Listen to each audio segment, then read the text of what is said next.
one. 박용진 TV 탄핵 특집 방송, 오늘은 박성태 사람과 사회 연구소의 박성태 실장님 이렇게 모시고 같이 이야기를 나누고 있습니다. 오늘 우리 이렇게 자리에 앉자마자 빅뉴스가 하나 들어왔어요. 예. 윤석열 대통령이 그 헌법재판소 변론기일에 출석한다. 출석한다고. 그게 무슨 의미죠? 저는 출석할 줄 알고 있었어요. 왜요? 일단 심심하거든요. 그 저기 독방에 있으면. 독방에 있으니까. 독방이 심심한지 아닌지 어떻게 알아? 난 있어봤어. 저는 독방 없어요. 근데 거기서 바빠요. 바쁘긴 한데. 독방에 있는 것도 힘들어요. 그래, 우리 저기 사람들이 독방 그러면 생각하실 만한 게요. 뭐 코로나 때 혹시 코로나 걸린 분들 그렇죠. 집안에 갇혀 있었던 거 생각하시면 답답하죠. 근데 저희가 사람과 사회 연구소잖아요. 네. 사람에 대해서 실존적으로 분석을 하거든요. 그래서 제가 작년 초부터 늘 얘기해요. 윤 대통령은 반성할 줄 모르는 사람, 경로, 여러 번 들었다. 우당탕탕 국정운영 이런 특징이 있다. 예. 윤 대통령이 말이 많고 술을 좋아하잖아요. 네. 왜 그러냐면 심심한 걸 못 참는 거. 그리고 자기애가 강해. 뭔가 얘기하고 싶어. 내 말이 다 맞아. 물론 연구 많이 했네 저도 진짜. 약간 그런 성격이 있어요. 그래서 제가 그래서 그 얘기도 했어요. 윤 대통령한테 그 방송에서 뭐 퍼즐 맞추기 이런 게임이라도 차라리 해라.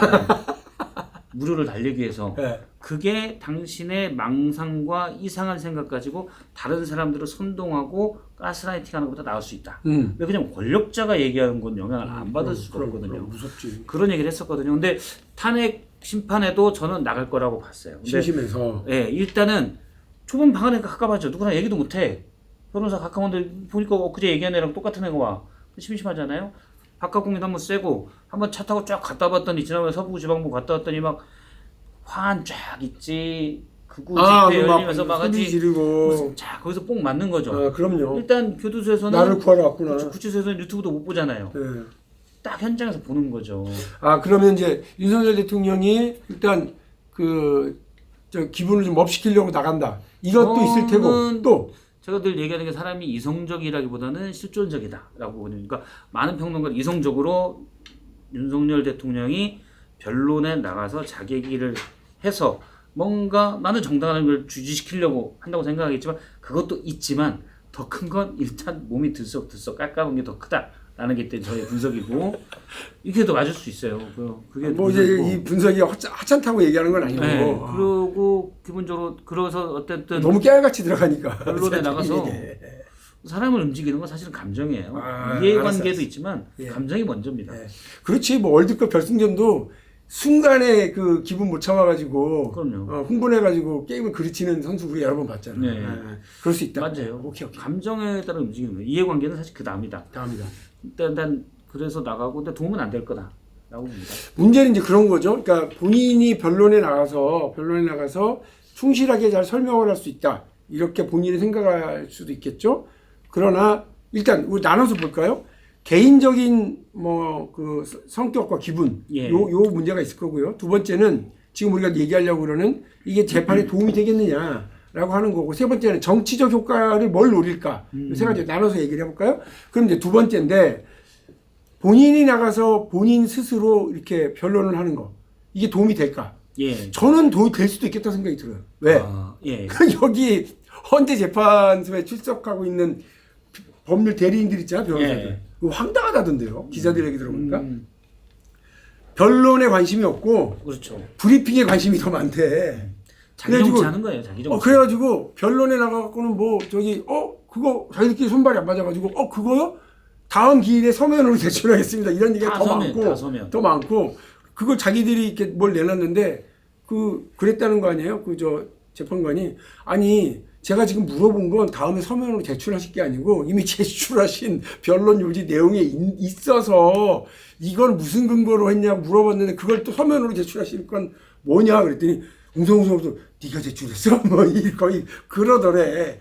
그래 놓고는요 웃긴 게 나와가지고는 정말 30분 동안 자기 얘기를 막 하더래. 브리핑을 기자들한테. 기자들이 이 마이크 들고 서 있다 손이 아파가지고 이걸 돌리기도 바쁘고. 아니 이제 처음 나왔을 때는 대리인들이 처음 나왔을 때는 그냥 무슨 얘기하는지 들어보자라고 언론이 관심 가질 만한데 그 다음부터는 이분들 그냥 장사하는 거예요. 자기 장사. 더군다나 이분들 변호사비 받고 하잖아요. 그렇지. 그리고 돈 받고 장사하는 거 그거 왜 들어줘? 저는 그래서 굳이 대통령 아니 이거 궁금하다. 대통령이면 예. 그 변론에 관련된 비용은 국가가 내나? 아니죠. 그러면 안 되지. 그럼 안 개인이 되는데. 내야지 개인. 안 되니까 개인 돈으로 내. 확실해요? 네, 그럼요. 확인했죠? 국가가 내면 아니 국가가 내면 그거는 횡령이에요, 횡령. 오케이. 자 그럼 두 번째 예. 석동현이랑 또 뭐 다 뭐 누구야 그 무슨 검찰총장 정상명인가? 예, 정상명. 그 양반하고 등등은 좀 특별한 관계, 준해도 봐준 관계 이런데 돈 받을까? 무료 변론 안 할까? 뭐 그거는 정상명 총장이 알아서 할 일이고 음. 석동현 변호사도 알아서 할 일인데 전반적으로 다른 분들은 좀 돈을 받겠죠. 돈을 받으면서 자기 장사를 한다. 왜냐면 이런 이 거 사람들은 지금 구구의 아이콘으로 포지셔닝 할 수 있는 아주 좋은 환경이 제공됩니다. 박근혜 때 유영하 변호사 생각난다. 그렇죠. 아니 유영하 변호사가 원래 이제 계속 박 전 대통령 가까이 지냈으니까 또 그럴 수 있는데 당시에도 몇몇 변호인단이 그런 게 있었죠. 물론 그 중에 제가 누구라고 콕 집을 수는 없겠지만 그 중에 일부는 정말 진지하게 대통령을 너무 아껴서 나라로도 무료 변론해야겠다라고 생각하는 사람이 있을 수 있겠는데 그런데 제정신으로 말하는 그러니까 분들이 거의 없는 것 같아요. 우리 결론적으로 네. 이 변호인단이 별로야. 네. 그러니까 본인이 나가서 직접 이렇게 하는 게 더 효과적으로 본인의 의사를 전달할 수 있겠다는 공감은 있는데 예. 자 이게 이제 재판에 도움이 될 거냐에 또 우리가 또 다르게 생각하죠. 거기에 대해서는 오래된 경구가 알려주는 게 있죠. 오케이. 어떤 차를 피하려다가 어떤 차에 치인다. 쓰레기차 피하려다가 네. 똥차. 네. 그런 오래된 경구가 있습니다. 대통령이 물론 그 차가 본인이지만 대통령의 상황을 객관적으로 본다면 그런 상황이 될 거다. 아마 대통령은 그런 생각 하실 것 같아요. 박영진 의원님 말씀하신 것처럼 이 녀석도 이렇게 변론을 못해. 나의 비상계엄 선포는 정당한 통치행위인데 그걸 왜 설득을 못하냐고. 그리고 가서 설득하겠죠. 설득. 근데 이분이 제정신이면 12월 3일날 비상계엄을 선포했겠어요? 아니지. 제정신이 아니잖아요. 그러니까 제가 이런 거 좋아하는데 물리적으로 본다면 요게 이제 제정신과 상식의 범위라는 카테고리라고 생각을 해봐요. 대통령이 이 정도 있어요. 그래요. 안 먹히죠. 그럼 탄핵 변호인단은 한 요 정도에 있다고 보면 돼요. 근데 일을 더 키우겠구나. 그렇죠. 그러면 나가서. 안 먹히죠. 국무원내로 헌법재판관들이 그 나중에 끝나고 같이 밥을 먹는다. 구내식당에서. 근데 진짜 이상해진 거 아니야? 이렇게 되고. 지금까지는 대통령의 이상함을 구내식당에서 오고 가는 얘기가 회사의 중요한 결정들 많이 하더라. 그러니까 그건 제 상상에 모르지만 아니, 진짜 그렇잖아 우리 시장에서. 재판관 입장에서는 대통령의 제정신이 아님을 전원이나 또는 그치. 활동, 언론 보도를 통해서 봤잖아요. 이제 직접 그 육성을 들으며 그럼요. 나라 큰일 나겠구나. 저 내보내면 안 된다. 그렇죠. 자리에서 끌어내야지 이런 생각을 더 굳히게 하는 결정적인 역할을 본인이 출석해서 할 거다. 제가 다시 한번 얘기하지만 이게 제정신 이거 사실 이거보다 훨씬 크죠. 근데 지금 이쪽 정도 계신다고요. 재판관들은 여기에 계신 분들이에요. 말로 하지 말고 앞으로 이렇게 해봐요. 너무 쉽게 이해가 직관적이죠. 우리 직관 좋아합니다. 역시 변호인단은 딱 요 정도 사람 걸쳐 사회를 있어요. 열심히 연구하시더니 변호인단은 이쪽 갔다가 이렇게 갔다가 차라리 얘기를 더 일할 때는 요건데 집에 가면 요거. 집에 가다 이러면 쫓겨나거든요. 집에 갈 때는 요 정도 왔다 갔다 하는 거죠. 근데 요거 그림 잘 잡혔나요? 잘 잡혔다네. 근데 자 좋아요 이거. 도움이 되지 않는다야, 그죠? 예. 이제 본인은 일단 여기 자기 뽕이라고 그러잖아요. 자기가 잡법 되기 위해서 나간다. 예. 두 번째 변호인단보다는 나을 거라고 하는 생각. 자기 현상이죠. 생각이죠. 근데 결과적으로는 그 변호인단이 엉망인 건 사실이다. 사실이죠. 그러나 변호인단보다 더 일을 키울 거다. 그르칠 거다. 저는 이런 가능성이 있다고 봐요. 그러니까 무슨 탄핵 헌법재판관 분들이 예. 대통령에 대한 인간적인 동정을 가질 계제는 좀 있다고 봐요.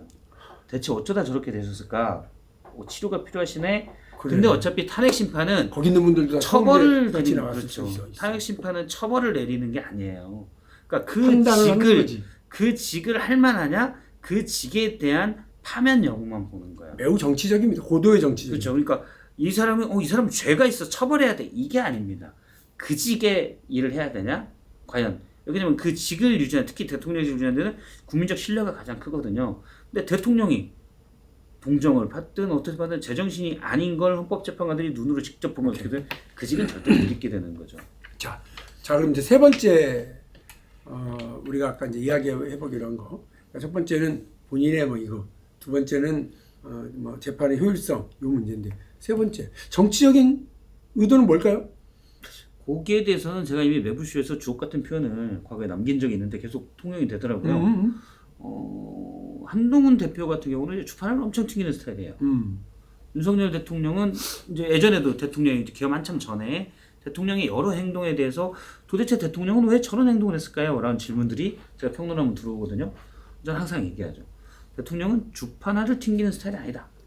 그러면 주판을 휘두르는 스타일이다. 주판 던져 그렇죠. 던져. 그렇기 때문에 음료 썩발하고 그냥 그러니까 대통령이 여기서 어떤 정치적 계산을 한 게 아니에요. 아 그러면 한동훈은 그 잠깐만요 막 저기서 야 임마 그러더니 딱 그냥 찍어. 3컴마 4컴마 맛있게 딱 까먹었잖아. 40분 이렇게 하는데 대통령은 계산이 없어요.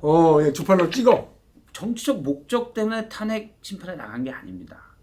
내가 옳은데 누가 뭐라고 그래 가서 내가 옳다고 얘기할게. 나 진짜 그걸 학교 다닐 때 얘기하러 주판 이 나무 가구로 돼 있잖아. 네. 그거 두고 싸우는 거 봤거든. 일단 부실에서. 휘두르는 스타일이에요. 그런 애도 있어 네. 진짜. 못 들으셨거나 제가 예전에 매부쇼에서 그래서 아주 나 매부쇼 잘 안 봐. 민구에 회자됐던 내용인데 아주 정확하다고 출연료 그날 5만 원 더 받았어요. 네. 최욱 씨가 이렇게 나름 착쏠 줄 아시더라고요. 야 그래. 정확하죠? 정확하잖아요. 그래요. 사람으로 분석을 하니까 늘 정확한 거예요.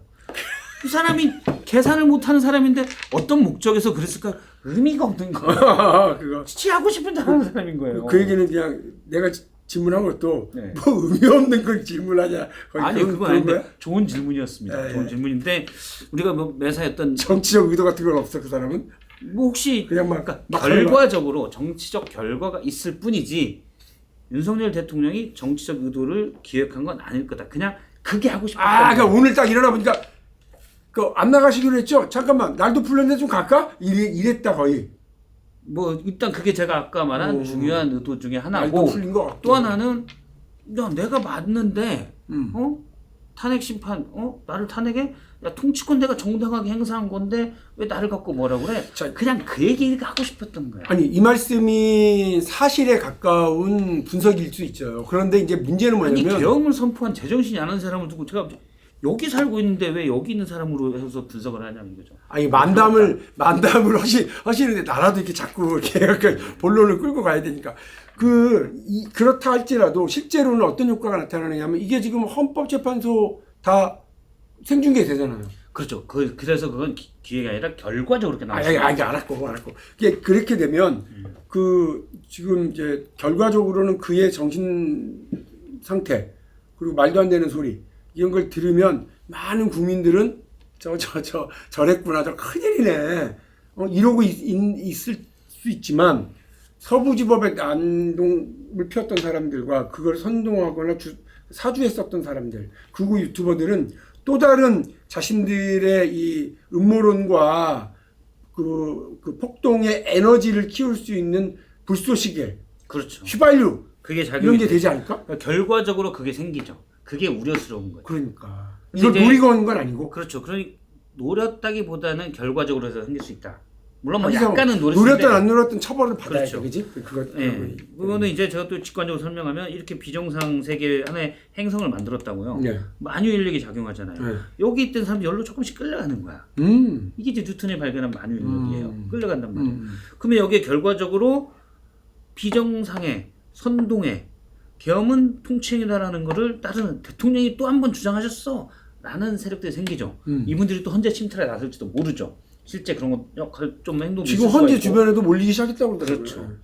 대통령이 일주일에 2번씩 헌재에 출석한다고 쳐봐요. 그렇죠. 그러면 그때마다 난리 난다, 대통령 윤석열 이거 하려고 사람들 몰리지. 그렇죠. 그리고 헌재 재판관들이 이거에 부담감을 느껴 안 느껴?